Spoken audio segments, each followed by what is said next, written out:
ప్రపంచంలో మరో యుద్ధ వాతావరణం. డ్రగ్స్ ముఠాల మీద ట్రంప్ వార్ డిక్లరేషన్. కరేబియన్ సముద్రంలో యుద్ధ నౌకల మోహరింపు. రంగంలోకి ఫైటర్ జెట్లు దిగుతున్నాయి, క్రూజర్ యుద్ధ విమానాలు దిగుతున్నాయి. చమురు నిల్వలే అమెరికా ప్రధాన లక్ష్యమా అనే ఒక అనుమానం కలుగుతోంది. అమెరికా వల్ల ఆర్థికంగా కుదేలవుతుంది వెనెజులా. ప్రపంచవ్యాప్తంగా ప్రస్తుతం అగ్రరాజ్యం అమెరికా తీసుకుంటున్న నిర్ణయాలు ఏవైతే ఉన్నాయో పెను సంచలనాలకు కారణమవుతున్న పరిస్థితి. తాను ఎన్నో యుద్ధాలు ఆపేశానని పదే పదే చెప్పుకున్న అమెరికా అధ్యక్షుడు డొనాల్డ్ ట్రంప్ ఇప్పుడు ఒక కొత్త యుద్ధానికి తెరదీశాడు. చమురు నిల్వలకు పెట్టింది పేరైన వెనెజులాపై ఆయన కన్నేసినటువంటి పరిస్థితి. డ్రగ్స్ ముఠాలను అణిచివేస్తామనే పేరుతో కరేబియన్ సముద్రంలో భారీగా సైనిక బలగాలు మోహరించారు. ఈ బలగాలు ఎప్పుడైనా వెనెజులాలోకి చొరబడతాయనే ప్రచారం జోరుగా సాగుతున్న పరిస్థితి. ఈ డ్రగ్స్ ముఠాలను అణిచివేసేందుకు ట్రంప్ వర్గం యుద్ధస్థాయి బలగాలు సిద్ధం చేసింది. మొత్తం 8 వార్షిప్లను కరేబియన్ సముద్రంలో మోహరించింది. యుఎస్ఎస్ శాన్ ఆంటోనియో, యుఎస్ఎస్ ఇవో జిమా, యుఎస్ఎస్ ఫోర్ట్ లాడర్డేల్ ఇలాంటి భారీ నౌకల్ని 4500 మంది సైనికులతో భారీగా మోహరించినటువంటి పరిస్థితి ఉంది. విజువల్స్లో మీరు చూస్తున్నారు, పెద్ద ఎత్తున భారీ నౌకలను యుద్ధానికి సిద్ధం చేశారు. ఫైటర్ జెట్లను కూడా రంగంలోకి దింపిన పరిస్థితి. వీళ్లతో పాటు 2200 మంది కమాండోస్ కూడా సిద్ధంగా ఉన్నారు. అంతేకాకుండా AV eight B harrier attack aircraft, guided missile డెస్ట్రాయర్లు, P-8 నిఘా విమానాలు కూడా మోహరించినటువంటి పరిస్థితి. వెనెజులా సమీపంలోని ప్యూర్టోరికోలో ఏకంగా 10 F-35 ఫైటర్ జెట్లను కూడా సిద్ధం చేశారు. దీనిపై స్పందించిన వెనెజులా అధ్యక్షుడు నికోలస్ మదురో ఇటీవలే డ్రగ్స్ బోట్ అంటూ అమెరికా దళాలు ఓ పడవను ముంచేయడంతో 11 మంది చనిపోయారు. అమెరికా మోహరింపులను మదురో తప్పుబట్టారు. గత 100 సంవత్సరాల్లో తమ దేశానికి ఎదురైన అతిపెద్ద ముప్పు ఇదేనని ఆయన పేర్కొన్నటువంటి పరిస్థితి ఉంది. సో డెఫినెట్గా వెనెజులా అధ్యక్షుడు అక్కడ ఉన్నటువంటి పాలకులు తీవ్రంగా వ్యతిరేకిస్తున్నారు అమెరికా తీసుకున్నటువంటి నిర్ణయాల్ని. ఎందుకంటే ఒక డ్రగ్స్ని కేవలం ఒక సాకుగా చూపిస్తూ ఉన్నారు. వెనెజులా నుంచి డ్రగ్స్ ముఠాలు ఎక్కువగా వచ్చేస్తున్నాయి, డ్రగ్స్ సరఫరా ఎక్కువ చేసేస్తున్నారు. డ్రగ్ స్మగ్లర్లు పెద్ద ఎత్తున 1000 క్వింటాల డ్రగ్స్ అనేవి అమెరికాలోకి చొరబడుతున్నాయి, అమెరికాని నాశనం చేస్తున్నాయి.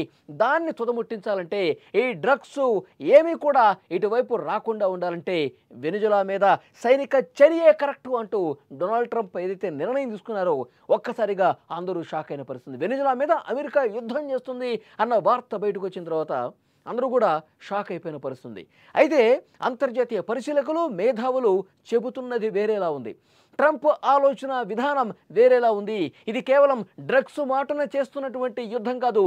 వెనెజులాలో భారీ ఎత్తున చమురు నిల్వలు ఉన్నాయి. ఆ చమురు నిల్వల మీద అమెరికాకు ఎప్పుడో కన్నుంది. ఆ చమురు నిల్వల్ని కైవసం చేసుకోవాలి, అక్కడ ఉన్నటువంటి పాలక వర్గాన్ని ఇబ్బంది పెట్టాలి, అక్కడ మార్పు చేయాలి, అక్కడ ప్రభుత్వాన్ని మార్పు చేయాలి. దాంతోపాటు అక్కడ ఉన్నటువంటి ఏవైతే చమురు నిల్వలు ఉన్నాయో, విలువైన చమురు నిల్వలు, దాని మీద నియంత్రణ సాధించాలి అన్న పట్టుదల ఇటు అమెరికాలో కనిపిస్తుంది. చమురు నిల్వల మీద కన్ను పడింది కాబట్టే ఇప్పుడు డ్రగ్స్ సాకు చూపించి యుద్ధం చేస్తున్నాడు ట్రంప్ అనేది వస్తున్నటువంటి విషయం. సో దీనికి సంబంధించి మరి అంతర్జాతీయ పరిశీలకులు చాలా స్పష్టంగా ఈ విషయం చెప్తున్నటువంటి నేపథ్యంలో ఇక్కడ వెనెజులా పాలకవర్గం కూడా దీన్నే ఉటంకిస్తోంది. అమెరికాకి ఇక్కడ నియంత్రణ సాధించడం కోసం, ఈ చమురు నిల్వలు కైవసం చేసుకోవడం కోసమే ఈ విధంగా చేస్తూ ఉన్నాడని చెప్పి చాలా స్పష్టంగా వాళ్ళు కూడా చెప్తున్నారు.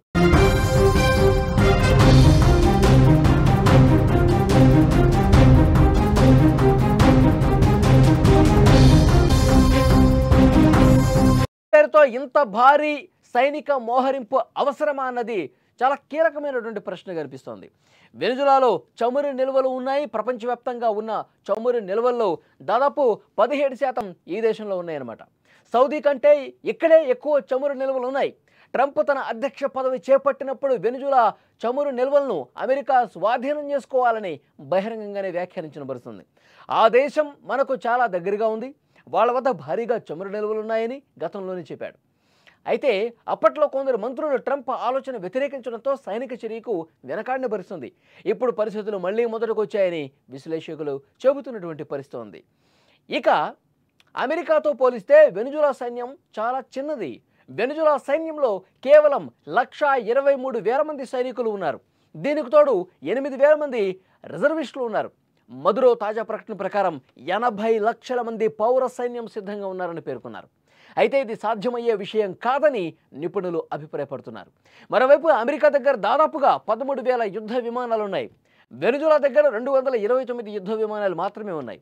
రష్యా, చైనా వెనుజులాకు మిత్ర దేశాలు అయినా భౌగోళికంగా దూరంగా ఉండటంతో అవి ఎంతవరకు సాయం చేస్తాయో కూడా చెప్పలేని పరిస్థితి ఉందని నిపుణుల అభిప్రాయంగా కనిపిస్తోంది.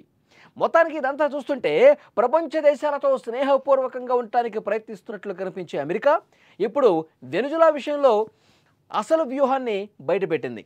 మొన్నటి వరకు ప్రపంచ దేశాలపై విరుచుకుపడ్డ అమెరికా ప్రస్తుతం శాంతి మంత్రం జపిస్తోంది. దీని వెనుక అసలు కారణం వెనుజులాను ఆక్రమించుకోవటమేనని అనుమానం వ్యక్తమవుతోంది. ప్రపంచంలో అత్యధిక చమురు నిల్వలున్న దేశం వెనుజులా కాబట్టి అమెరికా అదుపులో అది లేదు. ఎప్పటి నుంచో అమెరికా ఆ చమురు నిల్వల్ని ఆధీనం చేసుకోవాలని పట్టుదలగా ఉంది. అదే వ్యూహాన్ని డ్రగ్స్ మాఫియా పేరుతో డ్రగ్స్ మాఫియాను ముందు పెట్టి దాని మీద యుద్ధం అని చెప్పి వెనుజులాలోకి చొరబడి ఆ చమురు నిల్వల్ని పూర్తిగా హస్తగతం చేసుకునే ప్రయత్నాలు చేస్తున్నాయంటూ ఆరోపణలు వస్తున్న నేపథ్యం ఉంది. అందుకే ఈ విధంగా వెనుజులా చాలా తక్కువ సామర్థ్యం ఉన్నటువంటి దేశం అయినప్పటికీ దాని మీద పిచ్చుకు మీద బ్రహ్మాస్త్రంలాగా భారీ సైనిక బలగాల్ని మోహరించి యుద్ధానికి కాలు దువ్వుతున్నట్టు పరిస్థితుంది. ప్రపంచ దేశాలతో శాంతియుత సంప్రదింపులు జరుపుతున్న అమెరికా వెనుజులా విషయంలో మాత్రం యుద్ధ మేఘాలు కమ్మేలా ప్రయత్నం జరుగుతుంది. ఒకవేళ నిజంగా దాడులు ప్రారంభమైతే మాత్రం అమెరికా అధ్యక్షుడు డొనాల్డ్ ట్రంప్ మీద తీవ్రంగా విమర్శలు వచ్చే అవకాశం ఉంది. ప్రపంచ దేశాలు అమెరికాని దుమ్మెత్తిపోసే అవకాశం ఉంది. తాజాగా గత కొన్ని రోజులుగా ఆయన తీసుకుంటున్న నిర్ణయాలు అక్కడ అమెరికన్లకే కోపం తెప్పిస్తున్నటువంటి పరిస్థితుంది. విలువైనటువంటి మిత్రుడు భారత్ను కూడా వదులుకున్నటువంటి నేపథ్యంలో ఇప్పటికే అక్కడ ఒక అలజడి ప్రారంభమైంది. అందుకే పరిస్థితిని అక్కడ మళ్ళీ మార్చుకునే ప్రయత్నం చేస్తున్నాడు. పరిస్థితిని చక్కదిద్దుకునే ప్రయత్నం చేస్తున్నాడు. మళ్ళీ మోదీ మీద భారత్ మీద సాఫ్ట్ కార్నర్ చూపిస్తున్నటువంటి పరిస్థితి. ఇది కూడా ఒక వ్యూహంలో భాగమే అని చెప్పి మాట్లాడుకుంటున్నారు. సో ఏది అయినప్పటికీ ట్రంప్ తీసుకుంటున్న నిర్ణయాలు ప్రపంచ దేశాధినేతలనే కాదు, ఆ దేశంలో ఉన్నటువంటి సామాన్య అమెరికన్లు కూడా తీవ్రంగా వ్యతిరేకిస్తూ ఉన్నారు. రోడ్ల మీదకి వచ్చి నిరసనలు తెలియజేసే రోజు అతి తొందరలోనే ఉందని చెప్పి అక్కడి మేధావులు కూడా మాట్లాడుకుంటున్న పరిస్థితి. మరి వెనుజులా మీద నిజంగానే యుద్ధానికి సిద్ధమైపోయి అక్కడ దాడులు చేసే పరిస్థితి ఉంటుందా, లేకపోతే మళ్ళీ పునరాలోచన చేస్తాడన్నది కూడా చూడాల్సిన అవసరం ఉంది. మొత్తానికైతే అక్కడ ఉన్నటువంటి విలువైన చమురు నిల్వల కోసమే ఈ విధంగా చేస్తూ ఉన్నాడని కూడా చర్చ వినిపిస్తూ ఉంది.